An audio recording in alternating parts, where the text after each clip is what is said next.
ये इम्पोर्टेंट है उसी। देखिए मेरा कहने का सेंस ये है कि देखिए कुछ पार्ट तक सभी को एक सेम टॉपिक्स लर्न करने होते हैं, बट कुछ पार्ट के बाद हम सभी का वो अलग हो जाता है। मतलब एक लेवल तक सभी की पाइथन के टॉपिक सबके लिए कॉमन है, बट यदि डेवलपमेंट फील्ड में जाए तो उसके लिए अलग यूज होने लग जाता है, डेटा साइंस के लिए अलग यूज होने लग जाता है, क्लाउड बेस्ड के लिए अलग यूज हो जाता है। तो मेरा वही मेन मोटो है कि आपको क्या डिस्कस करना है, ताकि मैं उसी प्रोस्पेक्टिव के अकॉर्डिंग मूव करूंगा। यदि आप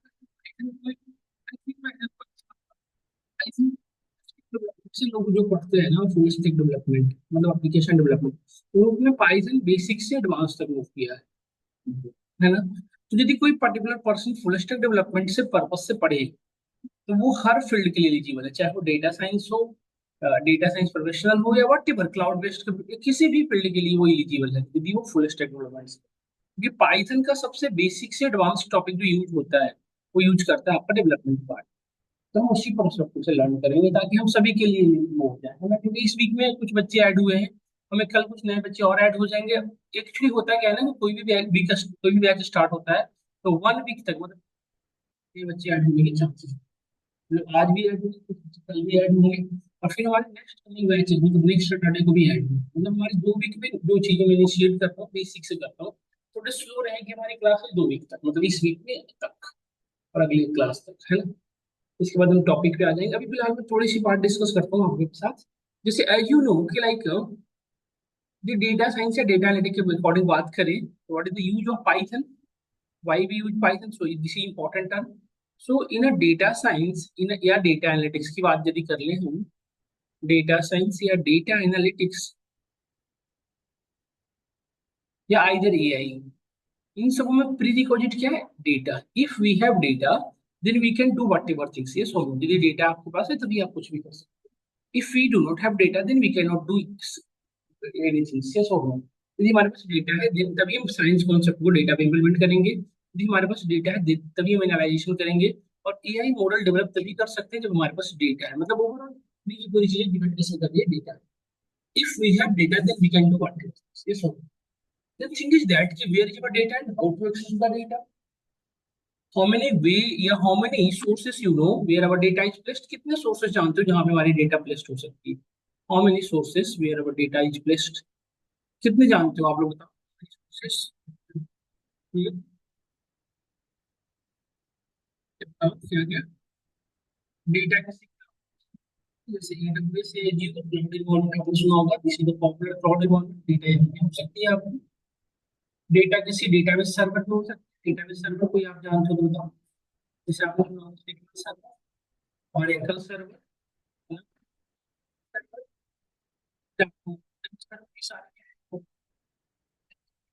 डेटा इस लोकेशन पे भी माइट भी अवेलेबल हो सकती है, सब होता है सब लोग।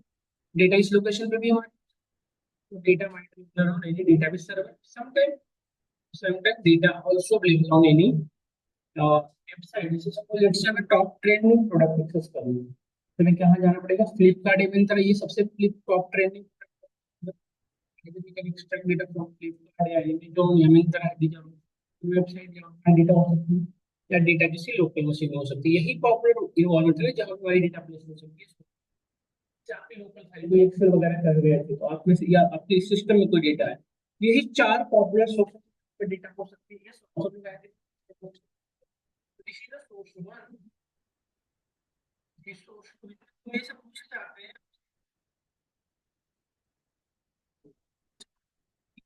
क्या this data we need to dive this data from this source, how to extract, if anyone have any idea तो बताएं कैसे करेंगे। जैसे ये कोई फिजिकल इन्वायरमेंट नहीं है कि आप इसमें पेन ड्राइव लगा के एक्सेस करोगे, ये भी कोई फिजिकल नहीं है कि आपको, ये सारे इन्वायरमेंट है, वर्चुअल इन्वायरमेंट जहाँ पे डेटा अवेलेबल है। वहाँ से डेटा एक्सट्रैक्ट करने के लिए सभी में अलग अलग प्रॉपर्टी है, अलग अलग वे है, अलग अलग कॉन्सेप्ट है। तो कैसे करेंगे? Have anyone any idea? दे देखो। हम्म, हाँ होगा तो coding, but coding directly use इसमें कैसे हो सकेगा? आप कोई बताओ, कोई आइडिया दो। यही क्वेश्चन होना चाहिए था डेटा साइंस कोर्स में खरीदने से पहले हमारे पास पहले क्वेश्चन ये होना चाहिए कि होता क्या है ये। नहीं, ऐसे नहीं होना चाहिए। देखिए अभी जो डेटा को गैदर करने की जो सबसे पॉपुलर टेक्निक है, पहले यूज हुआ करता था यूआरएल, यूआरएल बेस्ड यूज करके वो यूज कर लेते थे लोग। अब जो सबसे पॉपुलर सोर्सेस है that is called API. API is nothing but just a technique, just a way, just a concept that help us to extract the data from your source is मतलब from any location, किसी भी location से data को extract करने के लिए हम क्या यूज करते हैं फिलहाल। तो व्हाट इज द एपीआई, यदि कोई पूछे कि what is the API, API is nothing but just a concept, just a technique that help us to establish live connection between your resources. हमारा जो रिसोर्स होगा, लेट्स जैसे मैं लैपटॉप यूज करता हूँ, तो लैपटॉप मेरा क्या हुआ, रिसोर्स हुआ, और ये हमारा सोर्स है। रिसोर्स और सोर्स के बीच में live connection establish. What is the meaning of live connection? Let's say कि आपके फोन में आपने देखा होगा वेदर की जो अपडेट दिखा रहा है, आप देख सकते हो, चेक कर सकते हो। तो ये जो वेदर की जो इंफॉर्मेशन है ये कैसे आ रही है? क्या आपकी जो वेदर की इंफॉर्मेशन है वो स्टैटिक है? नहीं। क्या अभी 32 डिग्री दे रहा है तो क्या ये परमानेंटली 32 डिग्री देता है? ये चेंजेबल है, ये according to environment, according to weather. ये वेदर जितनी भी डेटाबेस आपके फोन में सेव है, देख सकते हो कि हमारे कोई फोन में नहीं है। तो ये इन्फॉर्मेशन कहाँ अवेलेबल है? किसी ना किसी क्लाउड बेस्ड अवेलेबल है, जिसे कोई चेंज कर रहा है और उस पर्टिकुलर चेंजिंग को हमारे फोन में रिफ्लेक्ट हो रहा है। जैसे एक चीज और देखा होगा आपने, इंडस्ट्री, हाईएस्ट इंडस्ट्री है ना, ये सब चीजें दिखाता है। तो ये जो फॉरकास्टिंग है, ह्यूमिडिटी लेवल है, ये सब चीजें कैसे है? ये लाइव कनेक्शन आपने देखा होगा, अपने फोन में फ्लाइट मोड किया और ये डिस्कनेक्ट हो गया। मतलब कोई ना कोई तो वे है जिसके थ्रू हमारा फोन, आपके फोन में किसी भी तरह का सेंसर नहीं लगा है। जैसे अभी हम जहाँ बैठे हैं उस इसमें जिस सिलेक्ट से हम इसमें एसी ऑन कर दें, तो हमारी हो सकती है हम अपने बॉडी टेम्परेचर को 20 डिग्री पे ले आए, 16 डिग्री पे ले आए, बट बाहर की टेम्परेचर अभी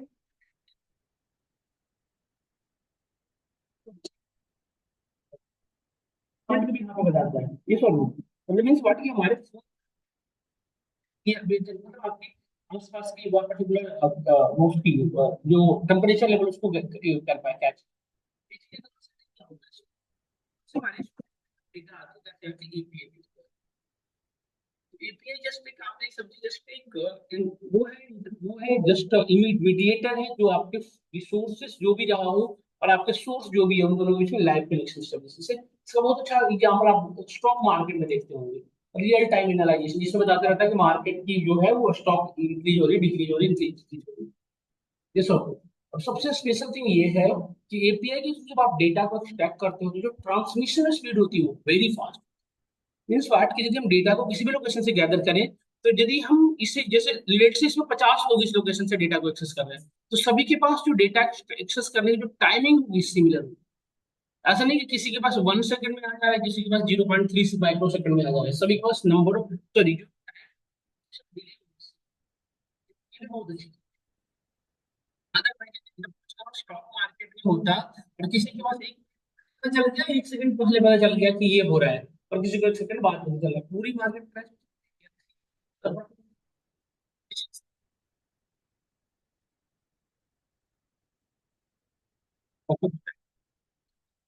डेटा अपडेट करने के लिए फिलहाल क्या यूज करने लगे हैं अभी?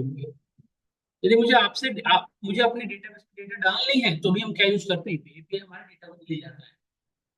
समझ गए ना? तो this particular thing is called descriptive analysis. इसको हम क्या कहते हैं? डिस्क्रिप्टिव। जिसमें हम डेटा गैदरिंग करते हैं। डिस्क्रिप्टिव मतलब होता है डेटा डिस्क्राइब करना। This is called descriptive analysis. तो डेटा साइंस या डेटा एनालिटिक्स एआई में सबसे पहला स्टेप जो है that is called descriptive analysis. इसमें हम क्या करते हैं? डेटा को डिफरेंट डिफरेंट लोकेशन से गैदर। प्रॉब्लम ये है कि जब एपीआई से डेटा लाओगे ना आप, तो डेटा जेएसएन या एक्सएमएल फॉर्मेट में आएगा। और हमें डेटा कैसे चाहिए? टैबुलर फॉर्मेट में ना, ये सब। जेएसएन एक्सएमएल समझ रहे हैं आप लोग कैसा होता है? जेएसएन एक्सएमएल ऐसी डेटा होती है की वैल्यू में से, आईडी फिर उसकी वैल्यू, आईडी फिर वैल्यू, ऐसे होता है। तो इस तरह के डेटा पे आप काम नहीं कर पाएंगे। हम जेएसएन के डेटा पे दिखाएंगे आपको। हमें डेटा कैसे चाहिए? हमें डेटा कैसे चाहिए? टैबुलर फॉर्मेट में। अब प्रॉब्लम ये है कि एपीआई से डेटा तो आ रही थी बट डेटा जा रही है जेएसएन में, और हमें डेटा कन्वर्ट किस में करनी है? Tabular format. तो कैसे करेंगे? इसी चीज को करने के लिए हम पहले यूज किया करते थे डेटा माइनिंग। आपने एक कॉन्सेप्ट सुना होगा, जैसे आप लोगों ने में से कोई बीटेक वगैरह कर रखे हो, बीटेक बीसीए वगैरह परसुइंग है, तो डेटा माइनिंग आपके सिलेबस में पहले हुआ करता था। आपके आपके सीनियर वगैरह बताएंगे डेटा माइनिंग, जिसके थ्रू हम अपने नीड अकॉर्डिंग डेटा एक्सट्रैक्ट, है ना? अब जो हाँ रिकॉर्डिंग चल रही है भाई, चल रही है रिकॉर्डिंग ये जब। तो डिस्क्रिप्टिव, देखना समझिएगा मेरी बात को ध्यान से। डेटा, अब हम डेटा को इस लोकेशन से आ तो गई, अब जेएसएन से अपने टेबलेट फॉर्मेट में कन्वर्ट करने के लिए हमें नीड किसकी है? Some of the tool and technology की, क्योंकि अब हमें डेटा माइनिंग की नीड रही नहीं। पहले इसके लिए क्या यूज किया करते थे? Data mining. अब हमें डेटा माइनिंग की नीड नहीं। अब हमें उस डेटा माइनिंग के जो जितने भी कॉन्सेप्ट थे वो अब मल्टीपल टूल के अंदर इंटीग्रेटेड है। जैसे सबसे पॉपुलर टूल है एक्सेल के थ्रू किसी भी लोकेशन से डेटा को ला सकते हो और फिर उसको अपने टैबलेट फॉर्मेट में convert कर सकते हो। दूसरा है हमारे पास BI tool, business intelligence tool, जैसे पावर बीआई, टैब जो आपने सुना होगा। Third one is the Python. ये तीन पॉपुलर टूल एंड टेक्नोलॉजी है जिसके थ्रू किसी भी लोकेशन से हम डेटा को ला सकते हैं, उस डेटा को अपने अकॉर्डिंग में कन्वर्ट कर सकते हैं, या टैबलेट डेटा को जीएसएन में कन्वर्ट कर सकते हैं, जैसा चाहिए वो कर लेगा ये। तो अब एक क्वेश्चन मेरा है, एक ही प्रोस्पेक्टिव को फुलफिल करने के लिए तीन टेक्नोलॉजी की नीड क्या पड़ गई? है ना, एक ही चीज तो करना है क्या, एपीआई से डेटा आ गई और उसको जेएसएन में कन्वर्ट कर था, और जेएसएन से मैं टैबलेट फॉर्म में कन्वर्ट करना था। तो उसके लिए कोई ये काफी था, तो फिर ये तीनों की नीड क्यों? ये सुनो, तो why, have anyone any idea? बताएं, सोचिए, just anyone have any idea, then let me know. नहीं, किसी को कुछ पता नहीं है? कौन से ईयर है बीटेक का आप लोग का? थर्ड ईयर चले गए हम हैं? कुछ पता नहीं है कैसे हो सकता है? कौन से कॉलेज से हैं? कुछ पढ़िए ना, कॉलेज का भी तो नाम होना चाहिए। बिल्कुल ऐसे बिल्कुल कॉलेज जाते ही नहीं है, कॉलेज नाम कर दिया आपने बस, हाँ एडमिशन ले लिया, चल ठीक है, बीटेक शुरू हो गई हमारी। ऐसे नहीं होगा, भीड़ बहुत है। अब देखिए मैं बताता हूँ, एक्सेल जो है ना बेटा, ये आपने यदि एक्सेल पढ़ेंगे अभी, जैसे यहाँ भी आपने सिलेबस में होगा तो आप पढ़िएगा तो देखिएगा एक्सेल के अंदर लिमिटेशन है कि 10,48,576, इससे बड़े डेटा भी काम नहीं करता। मतलब ओवरऑल इसको यदि कन्वर्ट करो एमबी में तो 500 MB तक की डेटा को कैच कर, उससे बड़ी डेटा हुई ना तो इसमें ये फेलियर हुआ। तो आप बताओ, क्या पूरे इंटायर वर्ल्ड में पांच या हर ऑर्गेनाइजेशन में 500 MB से छोटी डेटा होगी? ऐसी कोई श्योरिटी है नहीं। तो इससे बड़ी डेटा हुई तो हमें कहाँ मूव करना पड़ेगा? BI tool, business intelligence tool. तो बीआई टूल कौन कौन से होते हैं आप जानते होंगे? Power BI, tableau, looker, Zoho, click view, multiple है बट मेनली दो ही, पावर बीआई और टैबल्यू, सभी लोग जानते हैं। फिर आपका पाइथन और देखो यदि बीआई से भी, मतलब बीआई जो है ना बेसिकली 1 GB से लेकर 1.5 GB, मतलब 2 GB तक भी डेटा को कैच कर सकता है। उससे बड़ी डेटा के लिए अगेन यहाँ जाना पड़ता है Python. Python help us to work with big data. ये बिग डेटा पे वर्क करने के लिए कैपेबल है। तो ये तीनों टूल हमें पढ़ने चाहिए, क्योंकि अभी आपको पता नहीं है कि जिस ऑर्गेनाइजेशन में जाएंगे उस ऑर्गेनाइजेशन में यूज क्या करें, उसकी अमाउंट ऑफ डेटा क्या होगा। तो इसलिए आपके सिलेबस में तीनों चीजें एडेड है, आप देख सकते हैं। तो ये तीनों के थ्रू हम क्या कर सकते हैं? डेटा को किसी भी लोकेशन से गैदर कर सकते हैं, उस डेटा को अपने नीड के अकॉर्डिंग हम उसे कन्वर्ट कर सकते हैं टैबलेट फॉर्मेट, या टैबलेट फॉर्मेट के डेटा को अपने नीड के अकॉर्डिंग कर सकते हैं। ये बात सब क्लियर हो रही है? हाँ, ये बहुत अच्छे, बहुत इंपॉर्टेंट, बहुत अच्छे, वेरी। देखो, एक्चुअली बताऊं, जो जितना पावरफुल होता है ना बेटा उतना वो रिसोर्स कंज्यूमिंग भी होता है। जैसे एक्सेल, आपको मैंने क्या कहा, little bit amount of data पे वर्क करता है, तो ये 4 GB रैम में आपके सिस्टम में कन्वीनियंट चलेगा, रिलायबल तरीके से, कोई इशू जनरेट नहीं करेगा। बट आपका पावर भी यदि आपके सिस्टम में चलाना है तो कम से कम एटलीस्ट 8 GB रैम होना चाहिए। 8 GB रैम में भी बस चलेगा, बहुत अच्छे से चलाना है तो 8 GB प्लस रैम है, लिखा हुआ पावर भी डॉक्यूमेंटेशन पे 8 GB रैम प्लस होनी चाहिए। तो जितना ज्यादा उस कंज्यूमिंग भी है। यदि पाइथन हमारा इतना हैवी है कि हर जगह मैं इसको यूज करने लग जाऊं तो हो सकता है छोटे डेटा के लिए हम बड़े रिसोर्स यूज करें, जो अननेसेसरी हमारे रिसोर्सेज को कंज्यूम कर। समझ रहे हैं ना आप? तो इसलिए हम छोटे डेटा का ही यूज करना है, डेटा और फिर उसके अकॉर्डिंग उसके सिक्योरिटी चार्जेस भी तो अलग अलग होंगे, तो वो उसमें डिपेंड करता है। समझ में आया आपको? तो सबसे पहला डेटा साइंस में यदि मैं इंटरव्यू वगैरह में पूछा जाए कि which one is the what we need to perform, first one तुम्हें क्या करना होगा? We need to perform descriptive analysis in which we just gather the data from different location. This is called data extraction, इसे हम data extraction भी कहते हैं। Keyword होगा आपका, it's called data extraction। Data extraction मतलब डेटा गैदरिंग, है ना। अब हमें डेटा हमारे पास आ गया, लेट से अब जो डेटा आती है वो डेटा होगी, हमेशा आपकी जो डेटा होगी आपके लिए परफेक्ट डेटा नहीं है। मैक्सिमम टाइम में हमारे पास जो डेटा आएगी वो डेटा आएगी। तो we need to perform step two, that is diagnosis analysis. हमें क्या करना पड़ता है, we need to perform diagnosis analysis. Diagnosis analysis नाम से पता चल रहा है, डायग्नोसिस मतलब क्या होता है, ट्रीटमेंट कर। तो जो हमने, let's see this is our data, इस डेटा के अंदर मल्टीपल इश्यूज होंगे, उस इश्यूज को मैं सॉल्व। यदि मल्टीपल इश्यूज होंगे किस तरह के, लेट से इट माइट बी पॉसिबल कि मल्टीपल जगह पे वैल्यू है ही नहीं, ये पॉसिबिलिटीज है कि मल्टीपल प्लेस पे कोई वैल्यू है ही नहीं इस डेटा का। तो ये इस this is called null value, है ना। कभी कभी ये भी पॉसिबल होता है कि एक ही रिकॉर्ड मल्टीपल टाइम डेटा में रिपीट हो। कभी कभी ऐसा होता है कि मैक्स, जैसे लेट से एज, एक कॉलम है एज, हाइट, वेट और जेंडर। तो हो सकता है कि मैक्सिमम लोगों का जो वेट है वो 40 kg से 80 kg के बीच का है जनरली, समझ गए। बट कुछ लोग ड्यू टू डिजीज या वट एवर रीजन, कुछ लोग बहुत ज्यादा हैवी है, 150 kg का है, एज कम, वेट का है, पॉसिबिलिटीज है। तो दिस इज कॉल्ड आउटलायर, ये आपके डेटा के अकॉर्डिंग क्या है, आउटलायर। इस वजह से होगा क्या दिक्कत, कि जो डिस्ट्रीब्यूट डेटा था, जो समथिंग ऐसा हो रहा था, अब वो कुछ ऐसे करने लग जाएगा। जबकि मैं ये इससे क्या देखो, ये डेटा का मिड पॉइंट हुआ, तो दोनों साइड डेटा इक्वल हुई थी। अब इस वजह से क्या बताएगा कि डेटा इधर हो गया, ऐसा हो गया, इसके अकॉर्डिंग डेटा का मिड पॉइंट ये था। बट आपके अकॉर्डिंग तो ये 50% डेटा इधर होनी चाहिए, 50% इधर नहीं, ऐसा तो है नहीं, क्योंकि ये दो एक ही पॉइंट है कि इधर है, बाकी सब डेटा इधर है। बट ये ग्राफ क्या बताया कि 50% इधर है, तो बाकी कंप्लीट नहीं। तो डेट ये सब प्रॉब्लम नल वैल्यूज को, क्योंकि एनालिसिस करोगे ना तो ब्लैंक वैल्यू के साथ एनालाइजेशन हो ही नहीं सकता, मैं वैल्यू कुछ ना कुछ यहाँ पे फिल करना पड़ेगा। तो ये जो डुप्लीकेट एंट्री है उसे डिलीट करनी होगी, आउटलायर को भी हैंडल करना होगा। कभी कभी ऐसा भी होता है कि हमारे पास C1 C2 इस तरह से मल्टीपल कॉलम है, 300 समथिंग कॉलम है, ठीक है। तो उसमें से जो इंपॉर्टेंट कॉलम है उन्हें रखना है, बाकी कॉलम को मैं क्या करना है, डिलीट। तो जो इंपॉर्टेंट कॉलम है ये कैसे डिसाइड करोगे बताओ। जैसे 300 कॉलम है, तो 300 कॉलम को वर्बली देखकर डिसाइड कर सकते हैं नहीं। तो हम आगे पढ़ेंगे कोरिलेशन, हम कॉलम को आपस में क्या चेक करते हैं, उसके कोरिलेशन। जो कॉलम आपस में कोरिलेटेड नहीं है उन्हें क्या करते हैं, तो डिलीट करते हैं। ये सब चीजों को करने के लिए हम किसको नहीं पड़ेगी, डायग्नोसिस। डायग्नोसिस एनालिसिस करने के लिए बेटा हमें पढ़ना पड़ता है स्टैटिस्टिक्स, स्टैटिस्टिक्स मैथमेटिक्स, ये इंपॉर्टेंट। तो स्टैट्स कॉन्सेप्ट है जिसको हम अपने डेटा पे इंप्लीमेंट करेंगे बाय द हेल्प ऑफ, क्योंकि देखो स्टैट्स मैथमेटिक्स वर्ड, क्या मैनुअली इस डेटा पे इंप्लीमेंट हो पाएगा। लेट्स से कि मैं कहूं कि एज पे, एज का मीन कैलकुलेट करना है, पूरे जो हमारे पास कॉलम है एज का मीन कैलकुलेट करना है, तो क्या मैनुअली आप इसमें एज कैलकुलेट कर लोगे, बताओ सब लोग। क्या इसमें एज मैनुअली कैलकुलेट हो पाएगा, क्योंकि पॉसिबल है कि 15,000 रो हो सकता है, 15 लाख हो सकता है।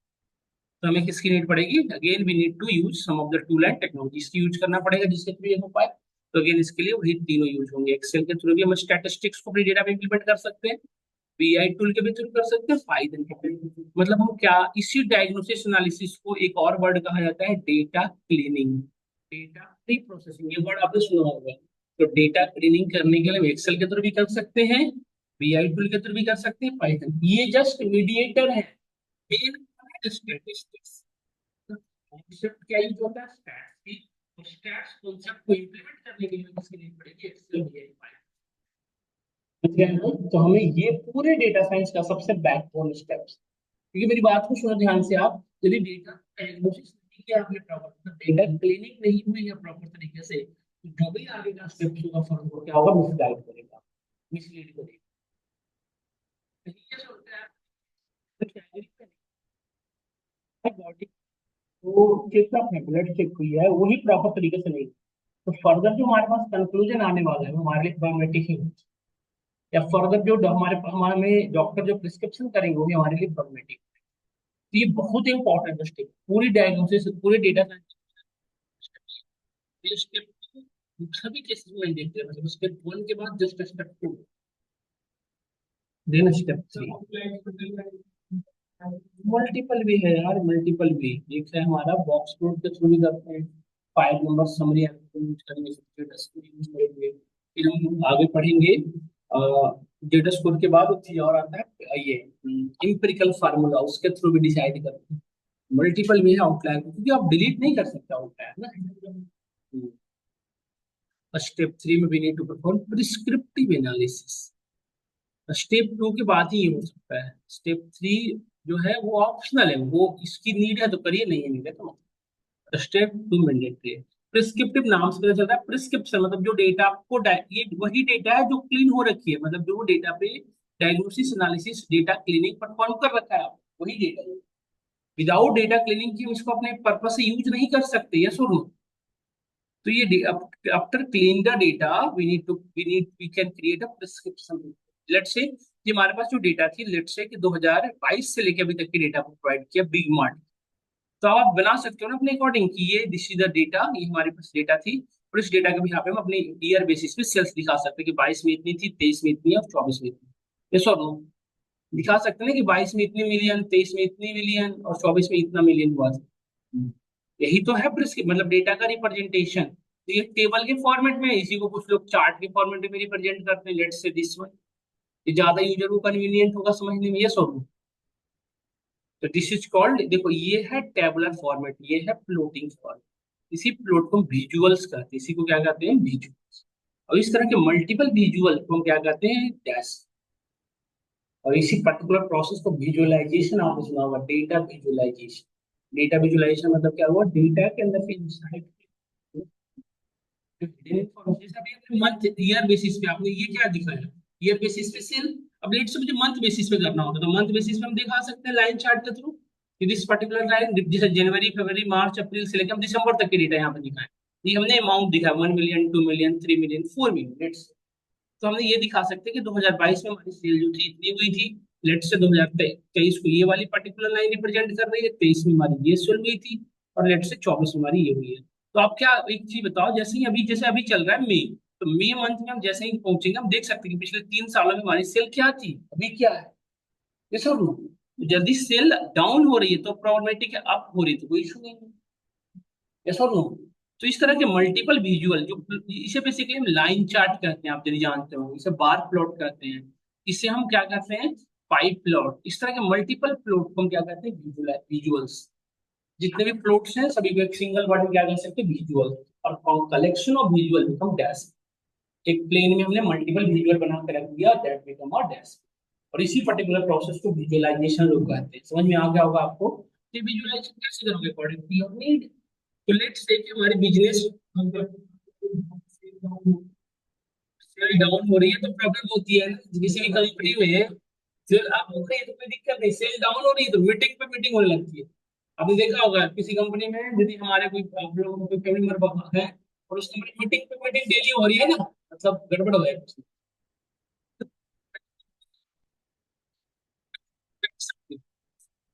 मतलब हमेशा मिलियन मिलियन बढ़ता रहे। यदि सेल डाउन हो रही है, लेट्स से कि सेल डाउन हो रही है, तो सेल डाउन हो रही तो अब जैसे आप जिस यूज केस में काम कर रहे हो, बिग मार्ट है, तो बिग मार्ट एक सिंगल प्रोडक्ट तो सेल नहीं करता, मल्टीपल कैटेगरी के प्रोडक्ट सेल करता है। तो हमें चेक करना पड़ेगा कैटेगरी वाइज की, जैसे लेट्स से कि 2022 में सभी कैटेगरी का सेल देखा आपने कि इलेक्ट्रॉनिक सेक्शन पे, टॉय सेक्शन पे, आपने सभी पे देखा। और ये 2022 का था, ये 23 का है, और ये 24 का है, लेट्स से। अब हम इजीली देख सकते हैं कि 2025 है, उसमें कौन से सेक्शन पे बाकियों के कंपेरिजन में क्या डाउन हो। तो लेट से हमने क्या देखा कि इलेक्ट्रॉनिक सेक्शन पे हमारी सेल डाउन हो रही है। तब इलेक्ट्रॉनिक सेक्शन के अंदर मल्टीपल प्रोडक्ट्स हैं, तब वो उनको देखना पड़ेगा। तो अभी तो आपको रीजन ये भी तो हो सकता है कि आपकी जो इलेक्ट्रॉनिक आइटम है आपके जो शॉप पे, वो भी आपने रख रखा है, लेट से कि हीटर वगैरह रख रखा है, ये तो अभी सेल नहीं होगा, अभी फ्रिज एसी का कूलर का टाइम है, यस और नो।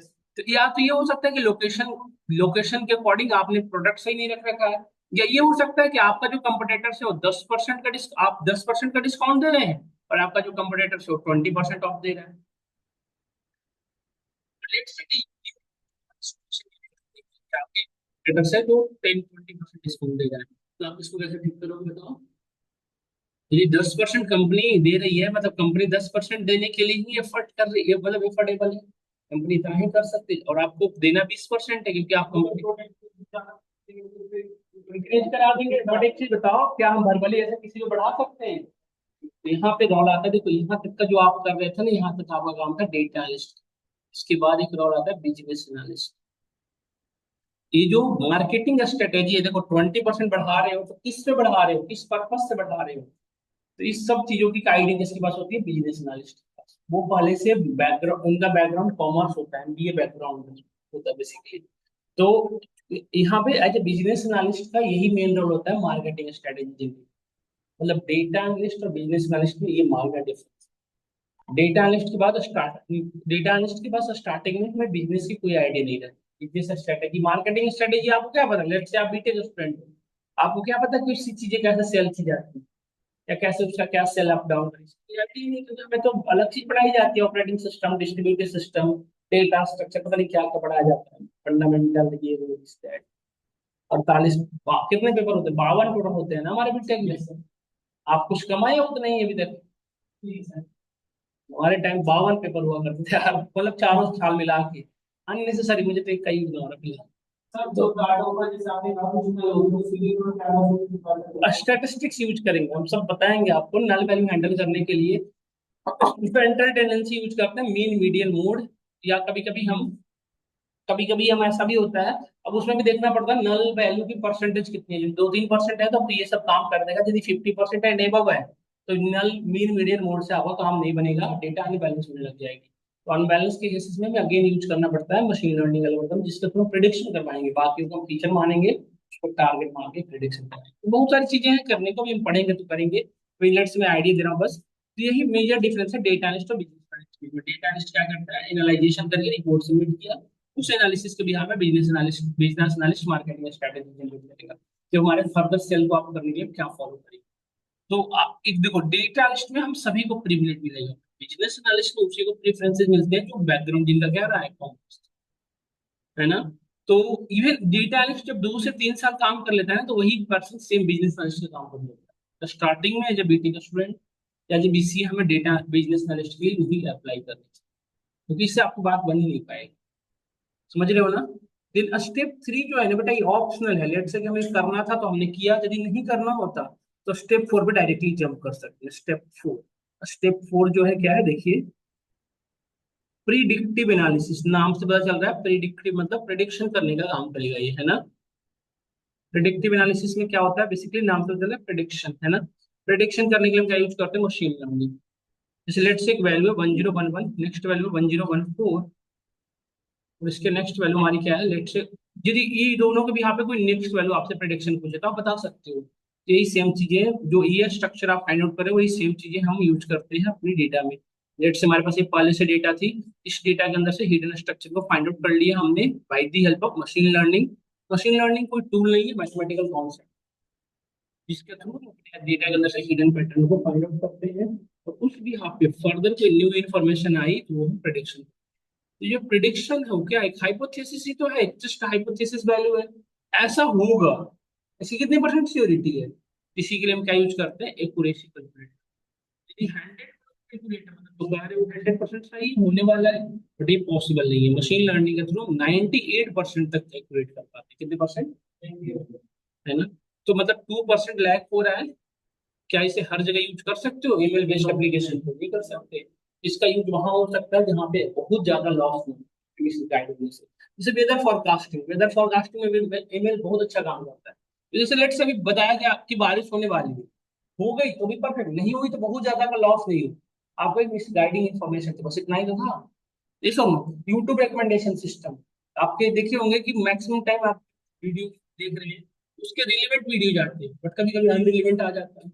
नहीं, ये आपके देखे होंगे आप, ये माइंड, ये आपका मूड रिकमेंडेशन सिस्टम, आपने सर्च किया कॉमेडी वीडियो, आपके कॉमेडी वीडियो की लिस्टिंग आ गई। तो इस तरह की जहाँ पे बहुत ज्यादा का लॉस ना हो, क्या यूज कर सकते हो आप? Machine learning. बट जहाँ पे बिल्कुल भी 1% लेना चाहते हो, वहाँ पे क्या यूज करते हैं? We can use deep learning. Deep learning 99.9% accurate करता है। ये अभी तक की केसेस है, बट ये 100 अभी तक भी। अच्छा एक चीज और, एमएल और डीएल दोनों जो है ना, रिसर्च वर्क है। ये दोनों पे भी रिसर्च ऑन गोइंग है। इट माइट बी पॉसिबल कि मशीन लर्निंग इन फ्यूचर में 99.9 देने लग जाए और ये हमारा 100 तक जाए। It might be possible. ऐसा होप पे हम काम कर रहे हैं, सभी लोग कर रहे हैं। तो यदि अभी मैं फिलहाल के लिए ये कहना चाह रहा हूँ कि डीप लर्निंग कहाँ यूज करेंगे आप? जहाँ पे जैसे ह्यूमन से रिलेटेड, जैसे ह्यूमन डिजीज प्रोटेक्शन करते हैं। तो आपको कुछ ये बताया कि पांच पांच आपको अपनी बॉडी की इंफॉर्मेशन बताया। लेट से ये कि मेरी ब्लड, मनीष भैया ब्लड प्रेशर लेवल ये है, बाकी चीज ये दे देते भैया।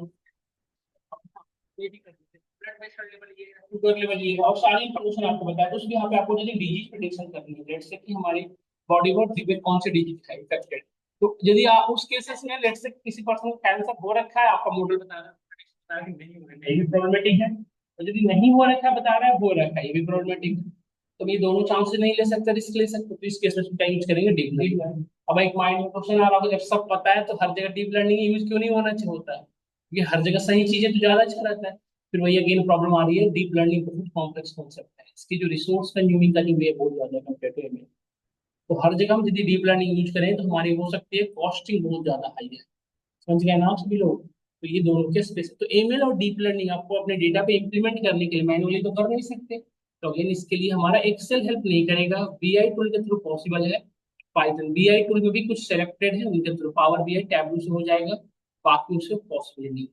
तो हम बीआई और पाइथन ये दोनों चीजें करेंगे। तो ये चार स्टेप्स हैं, आप ये समझ में आया। तो चार स्टेप्स में क्या क्या सबका यूज है आपने देखा होगा, चारों स्टेप्स में स्पेशल यूज क्या देखा आपने, क्लियर हुआ नहीं हुआ बताओ तुम लोग।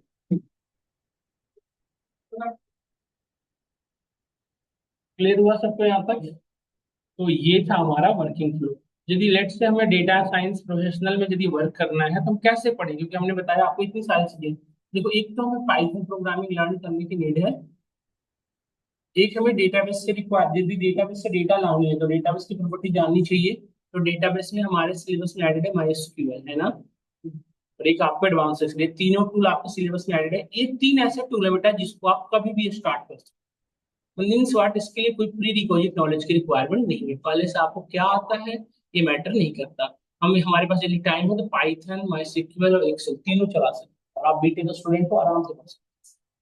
इसको कंप्लीट होने के बाद ही आपको स्टैटिस्टिक्स पढ़ाया जाएगा, क्योंकि स्टैटिस्टिक्स अपने डेटा पे इंप्लीमेंट करने के लिए हमें किसकी नीड पड़ती है, पाइथन, है ना, या एक्सेल की। तो ये होनी चाहिए तभी तो हम कर पाएंगे।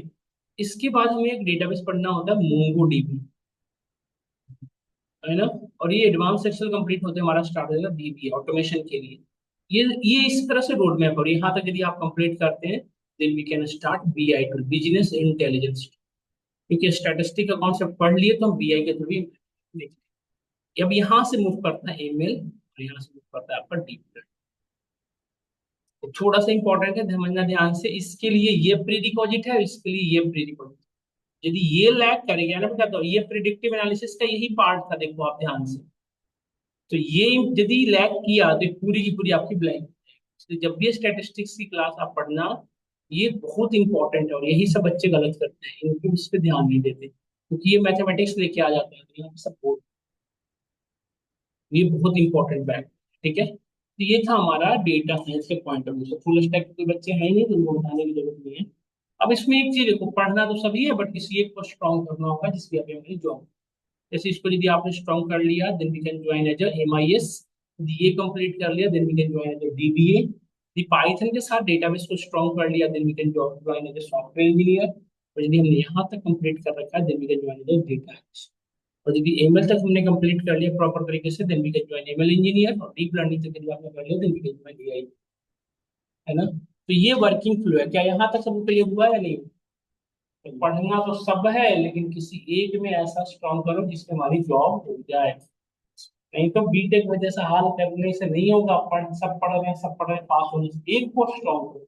और जब आप पढ़ोगे ना तो ट्रस्ट करो, कोई एक टेक्नोलॉजी आपको अपने आप ऐसा लगने लगेगा कि इसमें तो मैं बहुत फेमिलियर, जैसे नहीं होता है कि कॉलेज में आप पढ़ते होगे, इतने सारे पढ़ते, कोई एक पेपर में आपको लगता होगा ना ये तो मेरे अकॉर्डिंग है यार, ये तो हम हो जाएगा। और सबका वो अपना अपना अलग अलग होता है, देखिए हो गया। तो कोई एक पेपर आपको इसमें ऐसा लगेगा, कोई एक टेक्नोलॉजी ऐसी लगेगी जिसका आपको लगेगा हाँ यार ये तो बहुत अच्छा है, तो उसको बहुत स्ट्रॉन्ग करो, ताकि आपको कंपनीज भी यहाँ पे जज कर ले, मतलब सिलेक्शन कर ले, और उसको जो करवाना होगा वो 8 घंटे में आपको सिखा दे। तो ये मैंने आइडिया दिया, ठीक है। अब मैं आता हूँ पाइथन, क्या है।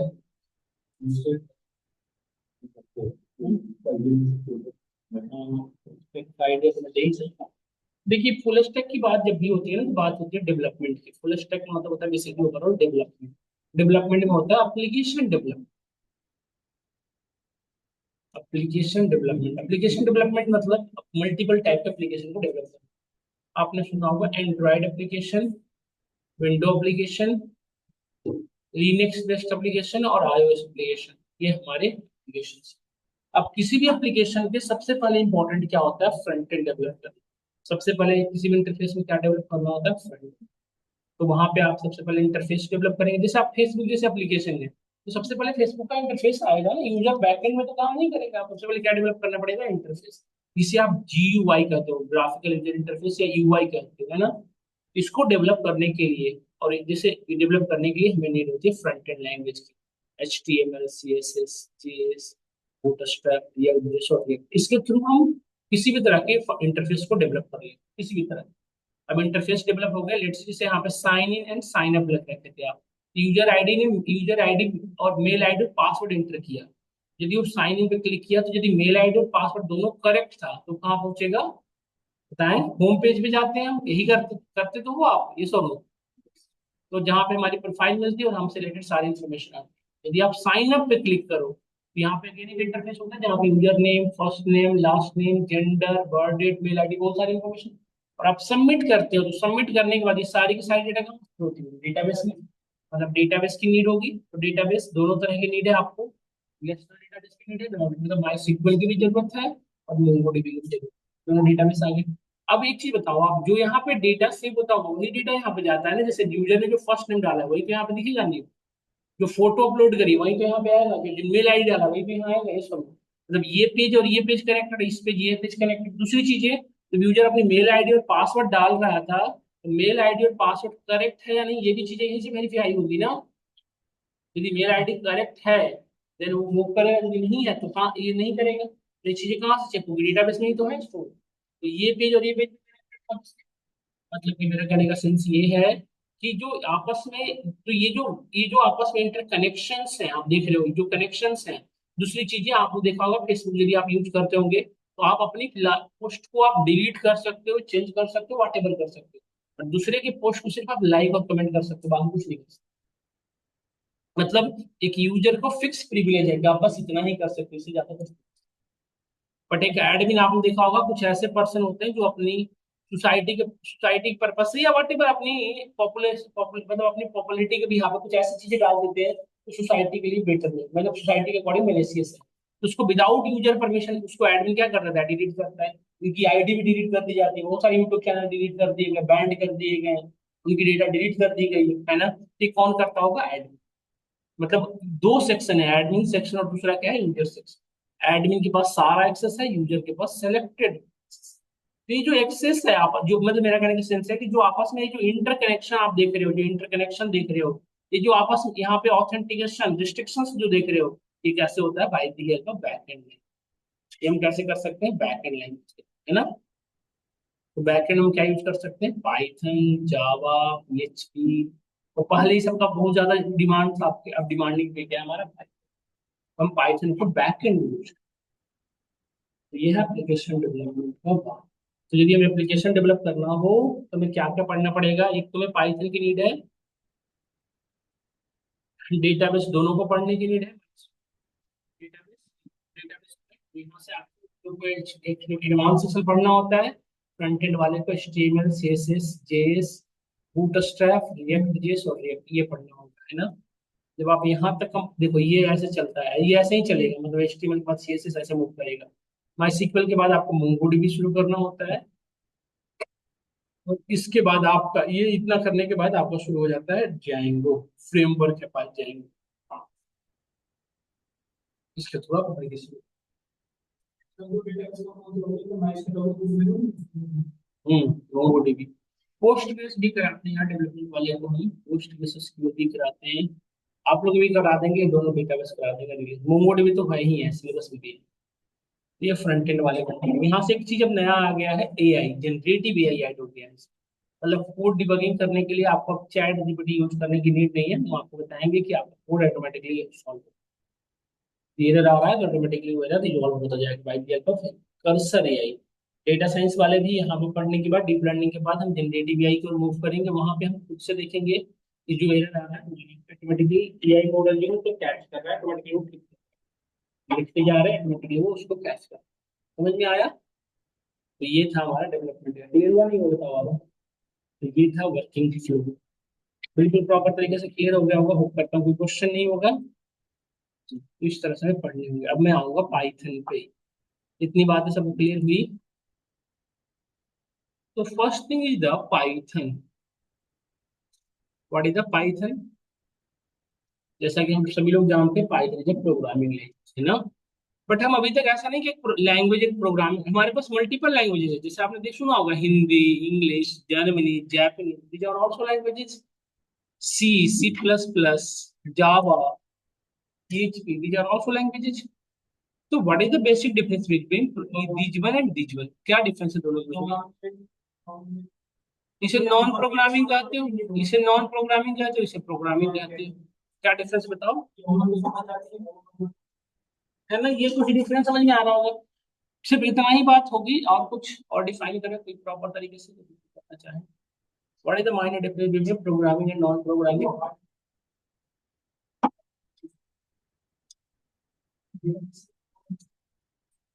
सब काम करेगा, बिल्कुल सही बात है। देखो सिंपल, जैसा आप लोग बता रहे हो बहुत अच्छा दे रहे हो। Programming language that help us to communicate with computer system and it also help us to automate our task. हमारे टास्क को, हमारे काम को ऑटोमेटेट करने में हेल्प करता है। जैसे आप ऑर्डर प्लेस करते हो, तो क्या कोई पर्सन मैन्युअली वहां बैठ कर ऑर्डर प्लेस करता है कि शुगर है 1 kg, दूध 2 पैकेट, ब्रेड 5, ये सब काम इंटरनली होता है ना। इसके अमाउंट इंटरनली ऐड होते हैं, आपको पेमेंट भी इंटरनली सब ऑटोमेटिकली होता है। और पर्सन नहीं बैठा जो आपसे पेमेंट ले रहा है, ये सब। ये सारी चीजें कैसे हो रही, कोई ना कोई बैकएंड में प्रोग्रामिंग लैंग्वेज चल रहा है। जब आपने ऐड टू कार्ड किया तो सबको ऐड करेगा, लास्ट में आप ऐड टू कार्ड देगा। ये सारी चीजें इंटरनली हो रही है, तो इसके लिए कोई ना कोई प्रोग्रामिंग होता है। तो सिंपली ये कह सकते हो कि programming language computer system, and it also automated our task, that is called programming language, and non-programming language which help us to communicate with human। हमारे प्रोग्रामिंग लैंग्वेज है, ये हमारे programming language. Clear? Now move to next part. Python is also called as high level programming language. Have anyone have any idea why we are saying that it is a high level programming language? Saying that this is high level. Yes, so what is the parameter? What is the key behalf of this one? Yeah, what is the factors behalf that Python falls under high level and that one falls under या middle level? देखो, कोई बड़ा है छोटा होता होगा, तभी तो बड़ा हुआ। तो मेरा कहने का सेंस है कि हाई लेवल किस बिहाफ पे पाइथन को डिसाइड किया है।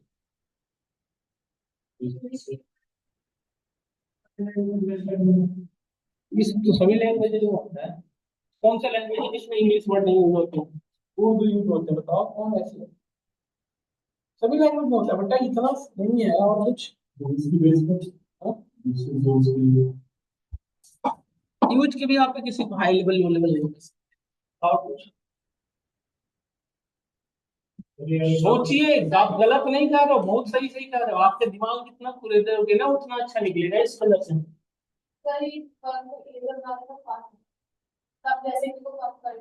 नहीं, ये सब भी करता है, ये भी सही है, बट इसलिए आप हाई लेवल नहीं कर सकते। कुछ ना कुछ इंटरनल के साथ नहीं, ये के साथ तो कल को जावा भी डेवलप हो जाएगा।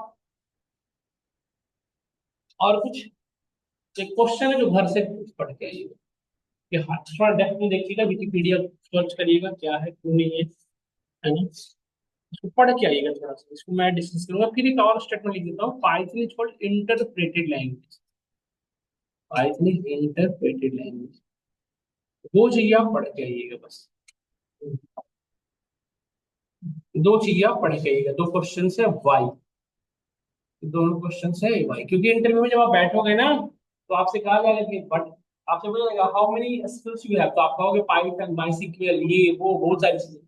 यही से शुरू करेगा, just explain about Python at least 2। Just programming language question ही शुरू होगा, why we are saying it programming language. Need to say कि programming language that help us to communicate with human beings, sorry human being नहीं, machine, and it also help us to automate our task. Yes और no? फिर जैसे second statement बोलोगे Python is high level, why we are saying that high level, why another one is not a से, तो ये जो आपको बताना पड़ेगा। तो ये आपका क्वेश्चन से जो घर से करेंगे। एक्चुअली हमारी क्लास की टाइमिंग 11:30 तक रहती है। आज फर्स्ट क्लास है तो जो बच्चे कल फिर से ऐड होंगे, ये चीज फिर से रिपीट करनी पड़ेगी हमें, हो सकता है। तो कल हम टॉपिक पे कल से चलेंगे। आज हमने जो आप ये सब चीजें बताया, ये हम आपको एक मतलब थोड़ी सी अपने कोर्स का प्रीव्यू बताया कि आपको क्या क्या फॉलो करना चाहिए। पाइथन पढ़ रहे हो तो उसका ऑब्जेक्टिव क्या है, मतलब पाइथन हर चीज को करने के लिए क्या करता है। ये मैंने आपको आइडिया दिया। नए बच्चे कल फिर से ऐड होंगे, इसलिए मैं बहुत ज्यादा आगे नहीं बढ़ता हूँ, यहीं पे आज क्लास रोक रहा हूँ और कल से अपनी प्रॉपर तरीके से क्लास में। तो मैं अपना नंबर शेयर कर रहा हूँ, इस पे आप मुझे सभी लोग ग्रुप के आईडी और बैच की टाइमिंग शेयर करें। 6200102548 ये मेरा नंबर है। My self Saurabh Kumar. I have completed BTech also from NIT Patna. After that I completed MTech from Central University. After that I joined Honda Car India company as a DBA database admin. And thank you for that company. They promoted me as a data science engineer in 1 year. And after 2.5 years, I joined another company that's called AlgoWorks as application developer, where I know about all these front-end and back-end languages, where I use Django and all these ones. Then now I am pursuing PhD in AI domain. So this is all our experience. DBA यहीं पे काम किया था, फिर इन्होंने data science engineer promote किया था 1 साल बाद। इसके बाद ये अभी ईडीयू टेक में मेरा आने का ही मेन मोटो है, हम भी पढ़ ही रहे हैं आपकी की जैसे। तो आप मुझे दो चीज मैसेज कर दे बेटा, आईडी, बिट आईडी जो भी रही होगी और बैच की टाइमिंग, जैसे लेट्स से पाइथन @10।